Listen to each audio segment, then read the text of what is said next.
welcome to another episode of Explore Maple Grove. My name is Sherry McGuire. I'm a realtor with Keller Williams Classic Realty Northwest.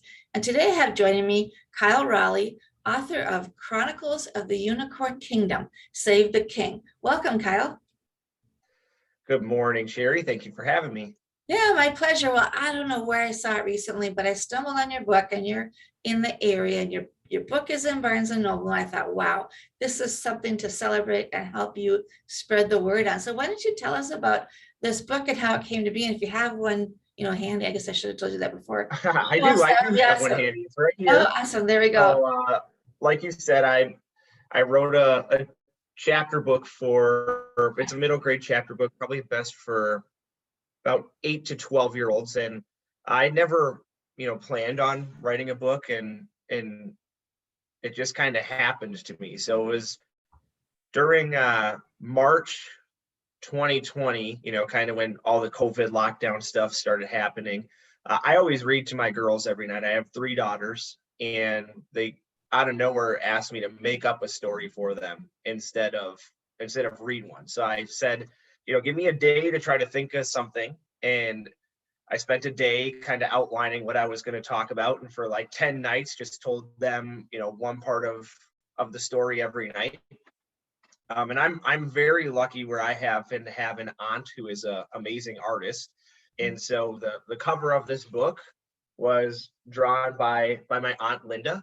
Cool. And then throughout the book, there's actually every chapter has like 1 or 2 illustrations as well. And when I just called her up one day as I was doing this and said, are you free to help me with a picture? Because I'm telling this story to my kids, and she had nothing going on because everything was locked down too. So she was just drawing me an illustration and sending it, and I kind of hold it up on my phone for my kids, and that's what I used to tell them the story. And they wound up loving it so much. I had the whole story outlined and had all these illustrations. I wrote it down just to give to them as a gift, but it wound up getting published instead, and here we are. It's such a great story, such a great use of the time of lockdown, and wonderful memories for you and your family to have this book published. Now, did you self-publish or did you have a publisher? No, I actually had a publisher. So I shared this when I wrote it down. I shared it with a couple of my family members, and they were like, "Oh my gosh, you got to publish this." I'm like, "Yeah, whatever. You're gonna say that I'm your son or your brother." And but my dad wound up sharing it with a friend of his that's an editor. And he said it is good enough to be published. And she's like, I would suggest you try going with this publisher. So it was a publisher called Lucid out of Houston, Texas. Okay. I submitted it just to, say I tried, kind of thinking, I would never hear anything back. But yeah, the Megan from Lucid called me like 3 days later. Wow. And we signed on, and it's just kind of been along for the ride ever since.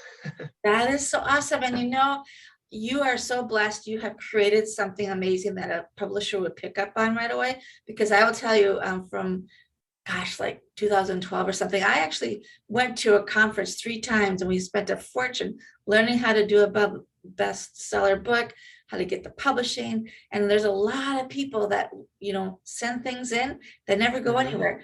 But this was special, and they could see that, and that gave me goosebumps. I got been really fortunate. Like I said, it was just kind of like a fun family thing, and it's still a fun family thing, but it's just turned into something bigger than any of us ever expected. That's for sure. Most definitely. And so then you now can go to Barnes & Noble and pick it up. Yep. So it's on sale at Barnes & Noble in Maple Grove, Northtown, Maplewood, and Roseville is picking it up now too. But it's available primarily online. It's available online on Amazon, Barnes & Noble, really anywhere that you can find books online. You can find our story. So tell us about going to Barnes & Noble the first time and seeing it on the shelves. You're like, oh my gosh, that book. That was one of those things. The whole thing for us has been kind of surreal, but that was really special for us and so fun for my kids, right? Because we showed up at Barnes & Noble together. They asked us to come in. Northtown was the first one that picked it up, and we went there and signed a few and snapped a picture, and my kids all got to leave with a different story. We picked up a couple books while we were there, but they just thought it was so cool to see that first picture I have, it's on a bookshelf next to a Dogman book, which is like a graphic novel that my oldest daughter loves. So it's kind of cool Okay. to see our story on the same shelf as that. Yeah, that is cool. That is very surreal. What a great experience for your daughters. So what would you say is probably your most memorable experience so far in launching a book? So I've my most it's hard to pick one. I've been lucky to go visit a couple schools, and that's always really fun. But Yeah. I think there's two things that really stand out as being the most memorable thing so far.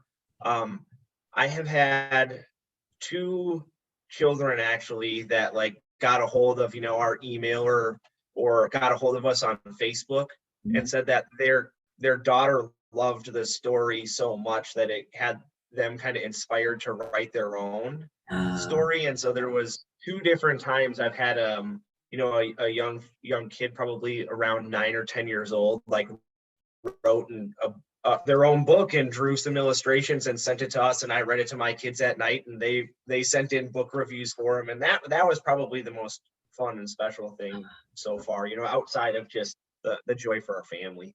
oh yeah, that's wonderful because to those other kids, you guys are like the heroes, oh my gosh, they're famous and they're looking at my book. It's funny how people do that, but that's what these kids see. Yeah, And yeah, and that's pretty cool, pretty special for you guys. So what are yeah, it your was pretty goals for the book?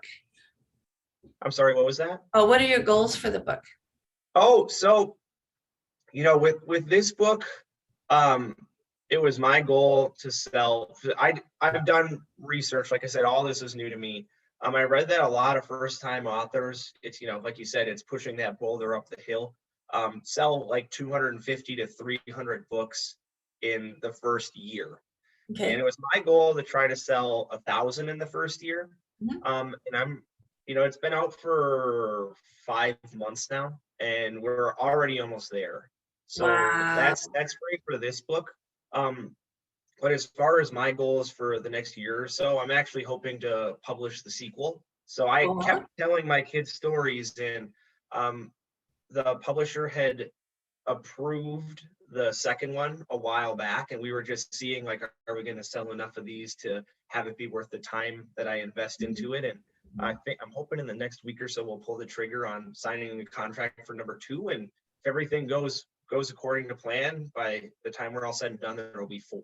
So I'm hoping it'll be a Wow. book series. Yeah. How wonderful. What a blessing. Just so excited. I wish I had a little girl. I should just go read it myself. My 14-year-old boy, sorry, would not be impressed. It's just not the right target market for it. But what a magical thing for your family. Truly, one of those great stories out there of success as an author, because like I said, I know how many people just struggle and work hard. And I mean, even Jack Canfield, do you know the Chicken Soup for the Soul books? Mm-mm. Oh, okay, well, so the story goes with him. He and his co-writer, they wrote they put like 120 letters out to publishers, got turned down because back in that time, these little story snippets weren't the thing yet. And they kept getting turned down and down and down. And now they sold many, many books, millions, billions of books worldwide, kind of a thing, but publishers kept saying no to them. And so that's what I think is super cool about your story is you had it right on target from the get-go. And you had probably the Right. best test market out there with your daughters, you know?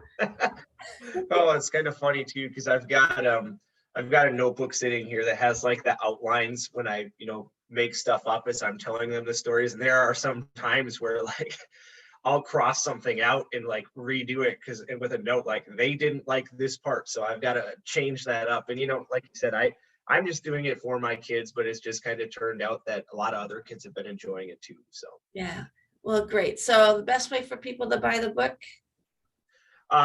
best way is probably to go, online on Amazon or look it up on Barnes and Noble. And if you're just looking for updates or when we do giveaways or if you want signed books, you could look us up on Facebook, Instagram, or Twitter at Kotuk Stories. It's COTUK Stories. And yeah, we've got a giveaway going on, today actually. But that's where you'll get updates on what's going on with the first book. And like I said, hopefully really soon, starting the publishing process of the second. Well, good luck to you. It was great. I'm so glad I stumbled on you for however I did, somewhere in the Facebook world.